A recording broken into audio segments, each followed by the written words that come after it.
we're not allowed to do Facebook ads. We're not allowed to do Google ads. So it's very restricted. So we really had to be out there, be active, and get people's feedback.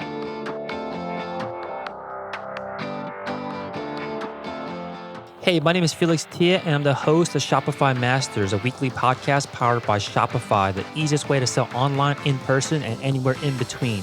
Each week, we invite entrepreneurs like you to share what they've learned growing successful e-commerce businesses.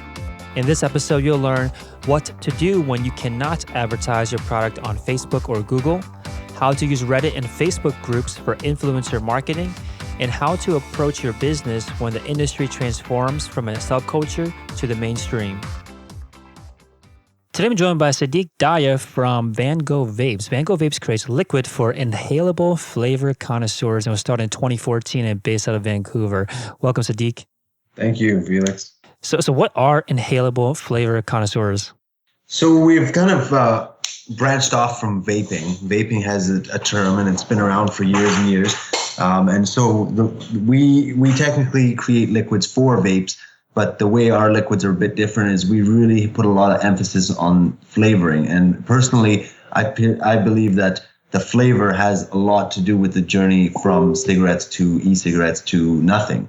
I believe flavor is very important, and it kind of ties in with almost aromatherapy, where the flavors and the smells, put you in a certain mindset or a certain state of mind. Got it. So you mentioned that you wanted to go down this path because you wanted to create the business, to create those flavors that you're talking about, but also leave the consulting world. Tell us more about that. What was the story behind why you got started? So a few years ago, back in 2014, me and my brother, actually, we were both working at a consulting firm, and I'd been doing that for a few years, and I started vaping at the time when I was a little bit tired of the consulting side. To be honest, I did it for quite a few years. I found it to be extremely, it was extremely tough. It was a constant challenge to, constantly be out there networking and selling yourself. And it was a different style of business. And through the consulting, I found myself, I enjoyed the industries and the e-commerce quite a bit. And so when I personally started vaping around that time, there weren't a lot of options in Vancouver for suppliers. And so I started looking into the numbers behind it and looking into the logistics and all that. And one of the most interesting things was that it was a brand new industry. There wasn't really much out there. I was heavy on the software side. So even on the software side, there really wasn't anything out there. And so the challenges were very intriguing to me. I wanted to kind of just dive in and see what it's all about, both with the flavor side and starting in an industry that doesn't have, the business practices or the software or the commonplace flow that other industries do have. Got it. So you had this experience from the consulting world, and you recognized that a lot of the players that were in the vaping space, vaping industry, didn't have the kind of expertise that your more established world has. So you figured that you come in and apply a lot of your kind of business experience and learnings and essentially dominate or compete in the marketplace.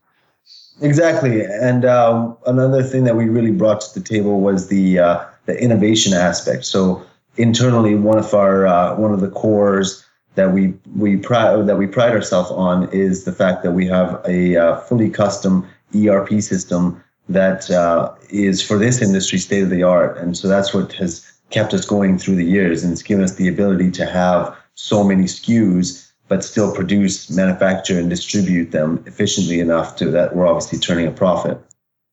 Got it. So is this your first business that you started, or have you launched other businesses in the past? This is the first business that I've personally started. This is the first one I've started. I worked with a lot of different startups when I was a consultant. And one of the largest ones that I worked with was a steel fabrication company. They did structural steel. And I was with them from 6 months in till about 4.5 years. And through that time, we were able to increase revenues tenfold up till the 7 digits. And it was quite a journey. Learned a lot along the way. And it really taught a lot about, the growth. And growing is really where I saw a lot of companies having issues with, is like it's not a huge challenge to run a company with 2 or 3 people. I find that the challenge is going from 2 to 10 to 20 to 50, because each stage requires different structure, different aspects of the company that you have to constantly keep implementing, and not implementing these things or thinking that it's the same is usually where the problems happen, because you can't treat a company with 10 employees the same as you treat a company with 30 employees. There's other things that have to come into play, and if they don't come into play, that company ends up just burning itself out. You're talking about scaling up a business, and it's not hard when it's just, you yourself, but then once you start scaling, you have to put things in place. What are these things? Like, what do you have to start doing differently as you go from just yourself to maybe another person, then to maybe 10 people? Like, what are some things that you want to put in place? Well, first thing is procedures and documenting the procedures. I find that as size grows, it's more and more important to document more and more procedures and housekeeping. So again, going back to the example, if you have 2 employees and you're hiring a third, it doesn't really make sense to have a huge manual with everything about the company in there. Policies on lunch, policies, it makes sense to have your framework there, but to spend so much time creating a whole huge document for someone that it would be just as easy just to quickly tell them a few times is totally fine. But once you start getting into 10 employees, 20 employees, even things like processing payroll, if you're using timesheets and you're using, other ways of manual submission, that's really where you're going to start to feel those pains. So implementing software for payroll tracking, implementing software for HR management, implementing, your benefits and stuff like that. So as it gets bigger, it's more like problems start to get bigger until the point where there's such a big problem they need a solution. So do you need an HR software when you have 2 people? Personally, I don't think so. When you have 20 people, you're really starting to get into that area. And once you hit 50 people, if you don't have an HR software, you're going to have so much headaches that, again, if you've got a headache in HR and then you've got the similar headaches across your company, you'll feel those pains. Got it. So when you are ready to start doing things like documenting procedures, what do you find are some of the most important procedures to document that you maybe, if like there's a low-hanging fruit, like something that all businesses should start documenting when they are starting to scale? One thing that I always advise people is when you start your company, really imagine where you want the company to be. Of course, there's some stories where they start and they never imagined that they would have the success they did. But I find it's very important to create that goal or create that image in your head, because that will help you work towards that. If you are starting your company and you have no plans on going more than 5 employees, then you have to build your company around that. It's the product that you're creating. For example, if you're a baker, document every single step along the way on how you want it or how you want the work done. And I find it's extremely important that the person in charge make sure that it only happens in that way that they've asked it to be. When there's variances from procedures or when people go off procedure, that's always when problems happen, especially when looking back. 3 months later, looking back at the history of what happened over the last couple of months, it's much easier to find problems when you know that there's a defined specific way of doing things. But when you have multiple people doing multiple things, that's when you're opening up the doors to way more problems. Okay, so you had, like you mentioned, you had these business practices that you took from more established industries, and then you wanted to come in and apply it to the vaping industry. Can you dive a little bit deeper into what particular advantages you saw that you had that you wanted to bring into this industry? So the manufacturing aspect is where I did a lot of work with before, and so that's really what I brought into this industry. I created the first version of the software that we use for the manufacturing. Now, the manufacturing is an interesting one, and that was one of the biggest challenges I found when we first started, is it has similarities. Creating liquids or creating e-liquids has a lot of similarities to a bakery in the way that there's multiple ingredients, they have to be specifically measured, and then they have to go through a process. Now, the thing that's a little different about this industry, especially when you have lots of flavors, is the number of SKUs. One flavor, like for example, blueberry, will come in 30, 40 different SKUs because we have to offer it in multiple bottle sizes, multiple VG ratios, and multiple nicotine strengths. So there's all with these factors, one flavor could easily be 40 SKUs. We can't sit and make every single SKU that we offer. And so the original software, basically, it would calculate both the forecast as well as it would plan out the production in the most efficient manner. Let's say, for example, we have 20 flavors. Each of them has 40 SKUs. Now, each flavor will have a unique set of flavorings that we use in them. And so what the software does, it collects the list of all the unique flavors from the batch you're creating, and it gives you an easy way of creating all the flavors at the same time using the flavors one by one. So it's kind of a process of manufacturing. Instead of going by batches, we went according to by work order. And so by just switching that, the software facilitates this and has increased the efficiency goes through the roof. It's not even really feasible to do it any other way, in my opinion. And so that because we've created the system, we're one of the only companies that is able to offer the variety that we do at the level of quality that we offer. So this gives you a larger catalog than your competitors?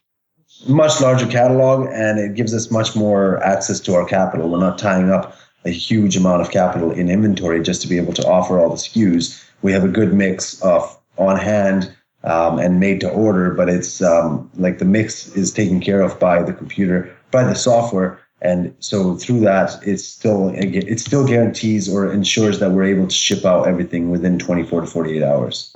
Got it. So you had this software for scaling up the SKUs from the very beginning, or did you add this in after launching?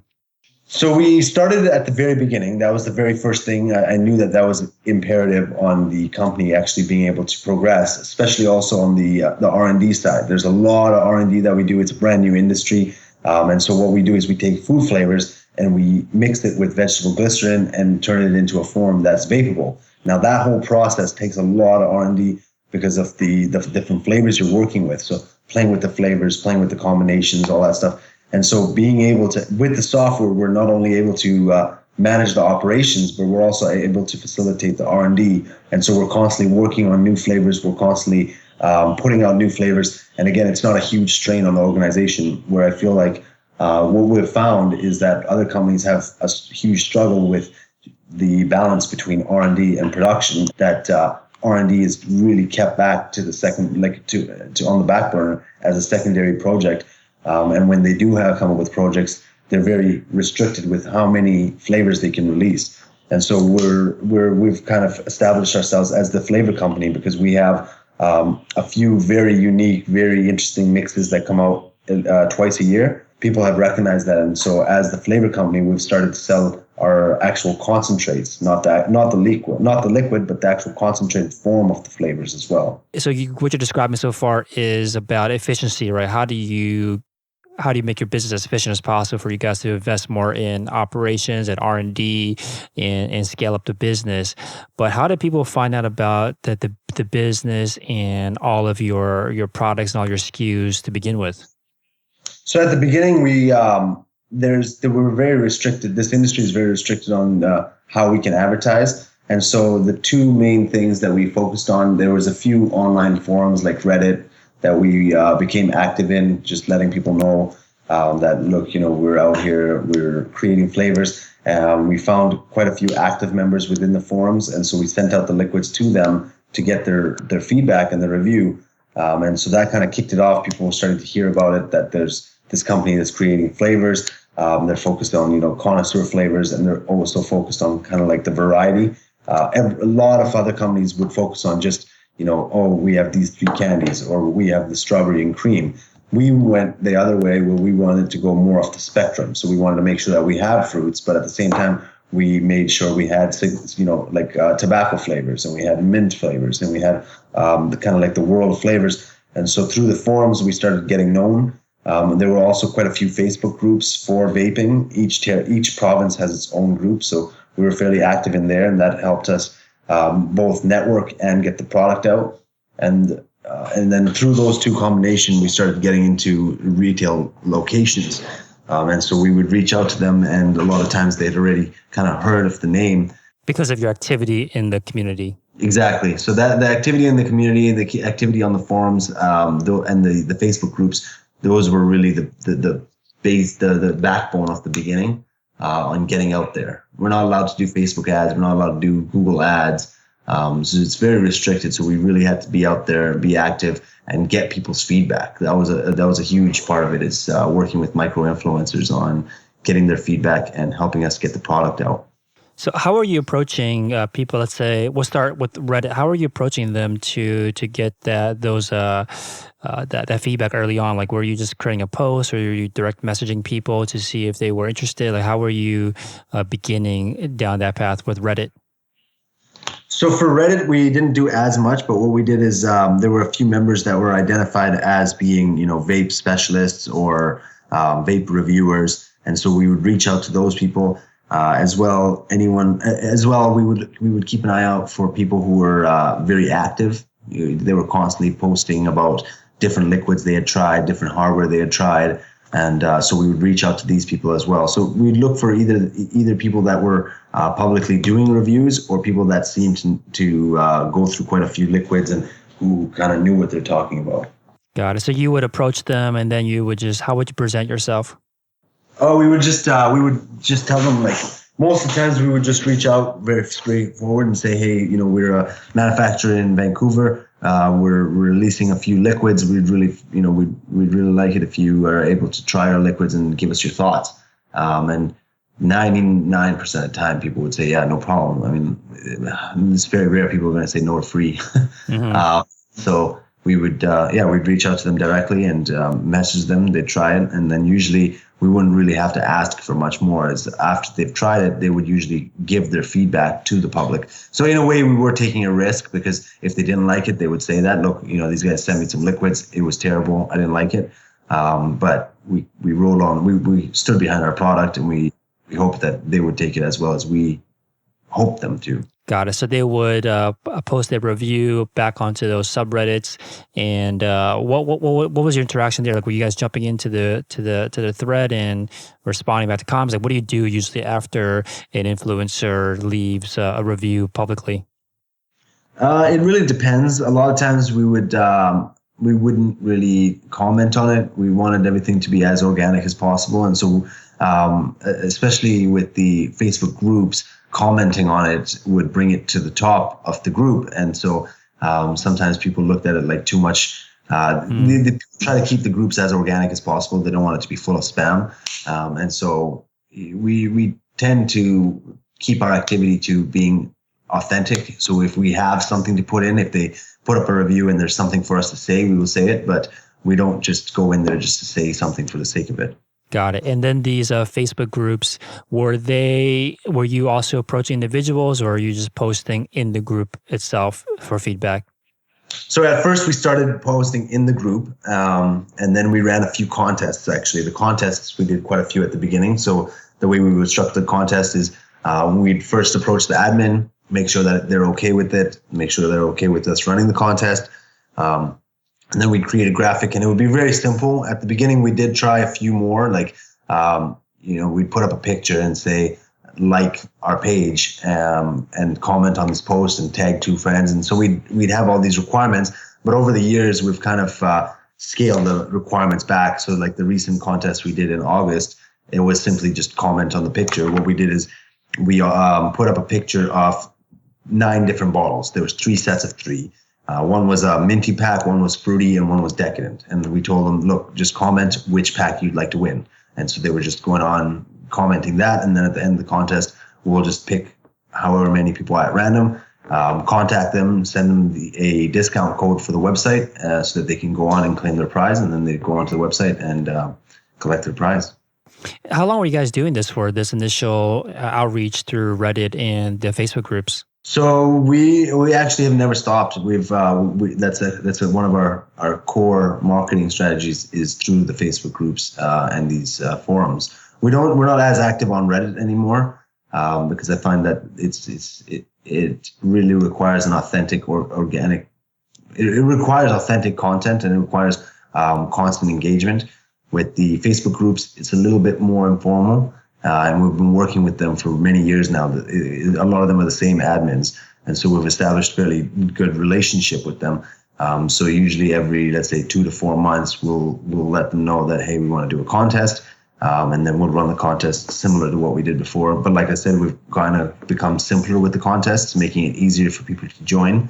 And then in between the contests, we try to stay active in the groups. We'll give feedback. The groups will have anything from, a new juice to someone posts a picture of their vape and they say, okay, I don't know what to do. It's not working. And so we try to be active and stay on top of the groups and kind of just remain visible in the groups. And then every, let's say 1 to 2 weeks, we'll do like a product shout out. So we'll put up a product of ours. We'll put up a little description and we'll ask for some feedback or thoughts on something related to the product. We might ask people, who's tried it, or what do you think of the white grape that we put in here, or something along those lines.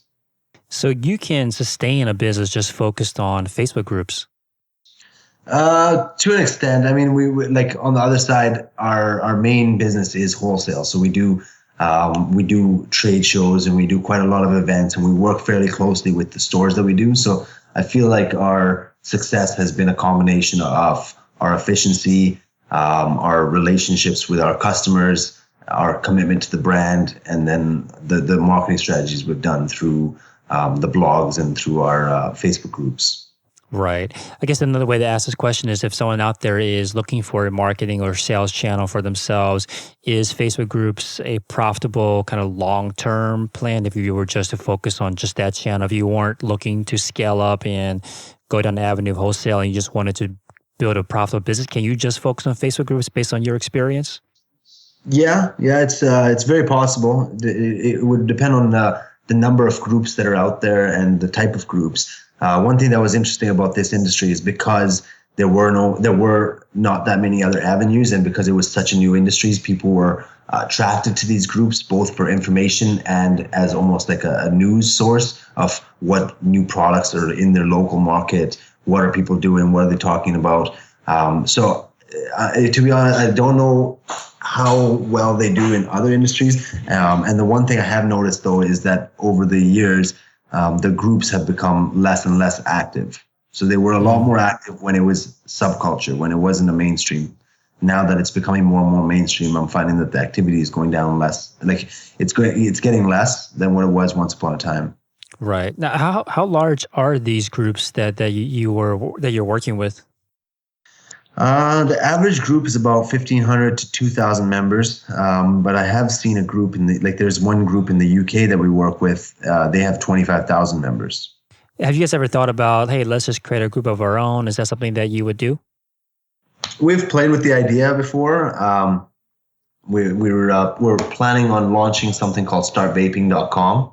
And so under that banner, we're thinking of launching a group to be like a support group for anyone who is starting to vape. So anyone who's got questions, anyone who wants to start, anyone who has, they've been vaping for a bit and now they're kind of confused. Just kind of a support group, not tie it to any geographical region. A lot of the groups that are out there right now is like, for example, BC Vapers, Edmonton Vapers, Alberta Vapers, Ontario Vapers. And so with startvaping.com, we may start a group, and that would be more of a national group for support. Now, why are the groups so geographically, designated? I think for this industry, especially a few years ago, there was so much saturation in the industry where every locality was totally different. Even actually from a manufacturer point of view, it's interesting to see that, like, for example, in BC, we sell the most tropical fruit flavors. But then you go to Alberta, we sell loads of heavy menthols. You look at Ontario, we sell loads of creams and like custards and stuff. So I think the preferences varied province to province, as well as the products available. Like 4 years ago, we were only available in BC. And so we were mainly focused on BC vapors. When we started to go into Alberta, we started to, reach out onto the Alberta Vapors page. But I find that a lot of these groups, they want it to be products and people that are more local, right? So, they'll put up a question saying, where can I find this juice? Like, for example, they might see a VanGo juice and they'll put up a picture and they'll say, hey, where can I find this juice locally? I want to go pick it up right now. So it kind of caused itself to become localized groups. There are national groups, but I found that they were never as active as the localized groups. Makes sense. It's probably more specific to that group's problems or questions. So that makes sense why the more specialized ones were more popular or more active. So is it worth targeting all Facebook groups, or is there some kind of criteria that you like to look at to determine if you should be working with a group or not? It's it really comes down to resources. I find that just finding groups and putting up pictures doesn't really have much value. It's just spam. I find that it really only brings value from the groups if you're an active member of the group, if you're a known member of the group. So being active and contributing to discussions, contributing to questions, contributing to the overall activity in the group, commenting, things like that. That makes you a valued member of the group, and then you've got some more credibility. Where for example, BC Vapors, John Smith comes in and posts his product, and we don't hear about him ever again. It doesn't really have any value. Yeah, okay, we saw it, but it doesn't really have any value. And if he was to come back every week and just post up a picture, it would be considered spam, and oftentimes the admin would just kick them out. Can you just delegate this to a team member? Hey, you focus on like can you just hire out for someone to be responsible for that? Can you scale that up that way? We do have someone in house actually that part of his job is to stay on top of the groups. So once a day he'll kind of summarize kind of what happened in the groups that day, and then he himself will make sure that we're active. So we have an account called VanGo. And that's the account that is our kind of like anonymous face company. So me, myself, I'm fairly active as well as my brothers. And then we have Vinny, who is more of like associated with the company as like the company face. And he himself is active in the groups as well. So he'll comment and he'll give suggestions and stuff like that. And it's a user that we kind of bounce around. Sometimes I'll use it, but there is someone who's assigned to it full time. A big thing is really though knowing what they're doing. So if they're going to hire out, they can do that, but just make sure that they remember that this person is representing them in that group. So making sure that even what they say, the comments they do, the type of comments they put reflect the company's goals and values. Mm-hmm. When you approach a group, that administrator, what's the pitch like? How do you get them to essentially agree to work with you? Usually, to be honest, we'll reach out to the administrator first and we'll say, look, are you interested in trying some of our products out? I find that if the administrator is behind the product and they back the product, they support the product, it goes a lot smoother. So oftentimes talk to the administrator first, see what their thoughts are. And definitely don't step on their toes. Some of them will say things like, there's a group that we're in. It's a good group, fairly active. Most of the time it's a lot of good content. And they have a rule that you're only allowed to post company related items, before 3 o'clock on Thursdays.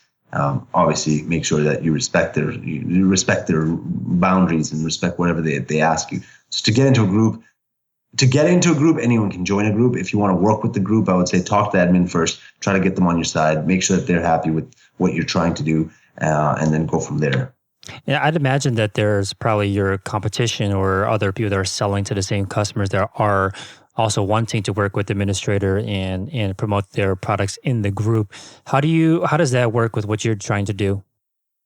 Yeah, we have no problem with other people advertising, and none of the groups are exclusive to any one company. So the competitors do promote in the similar groups as well. Got it.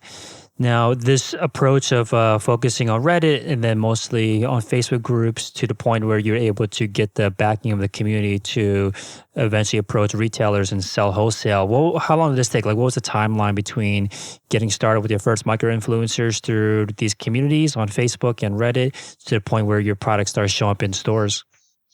They were roughly around the same time, to be honest. We joined BC Vapors in, I believe it was about October of 2014. And in December of 2014, there was a new member in that group, actually, the Digital Vapor. They were also a member in that group. They announced that they're opening up their shop. And so being members, we saw that obviously. And so we approached them and we said, hey, can we work with you? This is our product. We'd like to see where we can take this. And so we started working with them. So it was about 2 months after we had joined the group and started soliciting that we got into a store. And then from there, it kind of grew. Again, the groups helped a lot because a lot of the store owners were in the group. And so as more store owners came on board and were saying, good things about the company, good things about the product, it became easier and easier. People would see it. And then, customers would go to these stores, they'd take a picture of the bottle, they would put it in the group. And so the more visibility we got, the more traction we got. That's awesome. The customers and the business owners that you're going to sell to are both in the group, so they're seeing that kind of that validation from the community that they like your products. Now, what's your approach to growing this wholesale business, other than people just kind of discovering and wanting to carry it? Do you actively try to open up more accounts that might not have found you through the groups? Yeah, no, we have hired a few people over the years. Right now, so we have one person in-house. He's our director of sales, and so he basically reaches out to people to help them kind of get on board. At this point now in Canada, I'd say most of the shops or most of the vape shops have heard of the brand. So it's more that someone from internally will reach out to them, introduce ourselves, send them some samples. But the process is much smoother because it's a known brand, it's a recognized brand. So we are constantly outreaching, and another thing we do is trade shows. We do all the Canadian trade shows, and now we're starting to branch out. So we've done 3 in London, we did 1 in Atlanta, we did 2 in Seattle. So we're starting to reach out internationally now, and so the groups were more of a Canadian thing. As we go into the international market, we're shifting more to trade shows and distributors. Right. So now that you were officially really started off by being part of this exploding subculture, and now, as you mentioned, it's becoming more mainstream, what does this typically mean for how you run the business? Because it's gone from a subculture to becoming more mainstream. Well, we've always tried to run the business as business-like as possible. So right in the first like in our first software, we've always been keeping track of batch numbers and expiration dates and all these kind of different things that we thought would be necessary. And now, as the industry has become mainstream with the regulations, a lot of these things that we predicted many years ago have actually been put into the regulation. So, for example, on the bottles, we've always had little poison symbols, and we've had the warnings both in English and French. We've had the nicotine value, we've had barcodes and batch numbers and stuff. These are all being required by in April or May, the government released their regulations, and as long as you were pretty close, you could keep your products on the shelf. And so we were pretty close to what they required. They gave us the 6 months window to get everything up to standard. And so in November, it's a strict deadline. Anyone with any sort of content, any sort of products that are not compliant will be disposed and potentially fined. So as it's become more and more mainstream, we've definitely tried to make sure that we're always professional. But overall, we've always tried to keep that since the beginning. What about the marketing and the messaging when your category does become more mainstream? How does that change?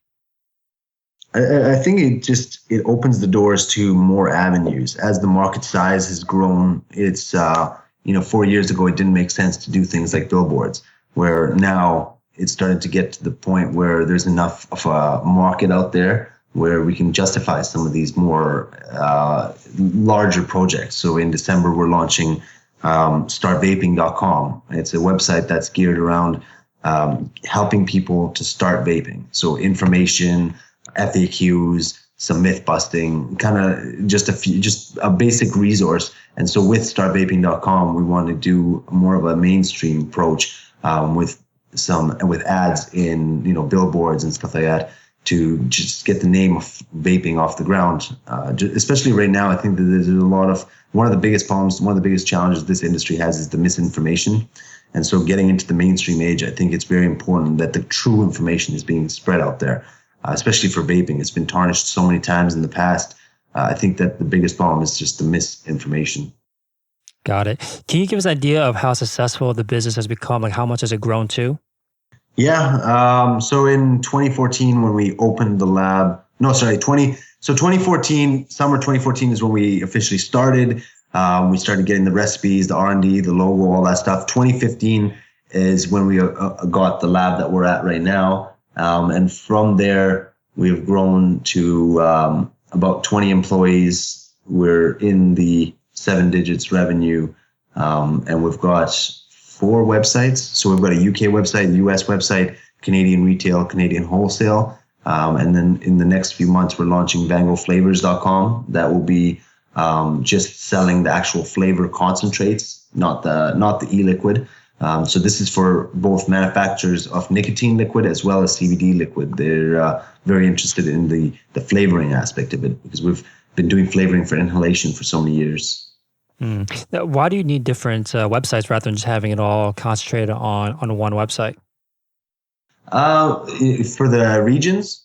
Yeah, for the regions, and then also you mentioned your new product line. Like, what's the advantage of having multiple websites? Well, so for the regions, we had no choice. I mean, we were playing around with the idea of switching over to Shopify Plus. I think that that's in the next few months, we're going to be looking at that. Right now, the reason we have multiple websites is the UK and the US both have different regulations for the products. So the products have to look a bit different. The products are different. The pricing is different. So we found it easier just to have separate websites to take care of all this. Got it. And how's the websites? How are they designed? Do you have like an in-house team, or do you hire out to an agency for that? Yeah, so we have an artist that we have full-time working for us that just creates art, and then we have a marketing firm that does the actual web, like the website creation. There's also a firm that we use, an agency. They're a Shopify expert, and so they do the actual. Anytime we need to do coding or anything unique, they'll help us with that. Got it. Now, when you look at the design of your website or the ones that you want to launch, like what are some of the key things that you want to make sure you have on your site? The most important thing for us is it has to be visually appealing. When you come onto the website, it has to be inviting. It has to look beautiful. And so we're really anal about artwork. Artwork is, we're constantly working on new artwork. We're constantly working on new content. We change our banners on the website, at least once a week.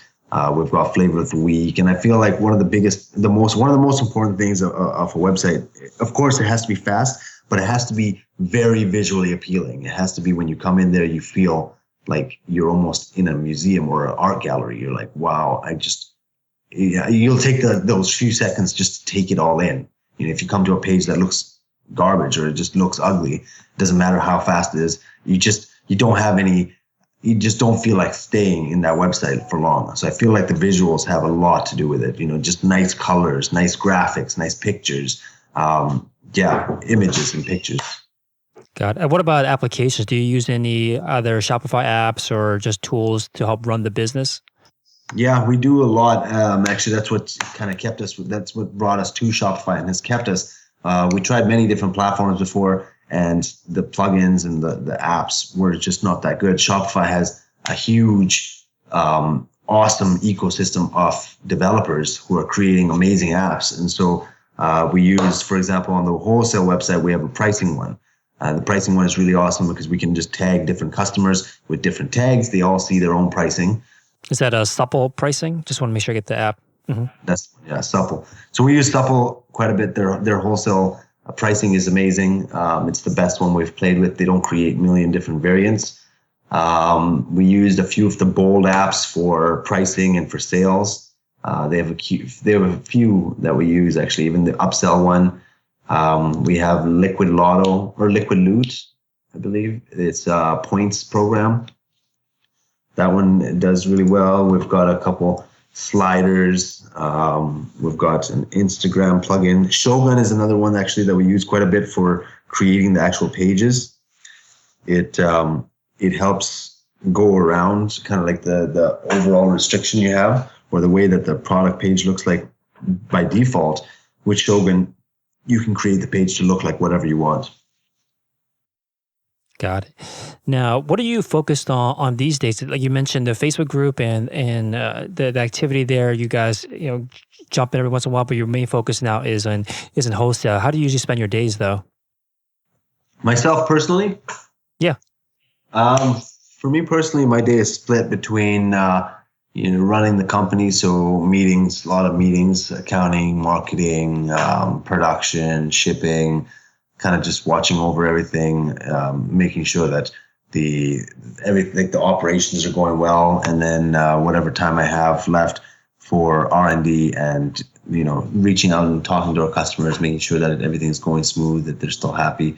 I do a lot with R&D nowadays as well. We're always working on new flavors, and the flavor side of it is quite a process. So, for example, just the flavors that we're releasing in at the end of October, we've been working on them since like last August.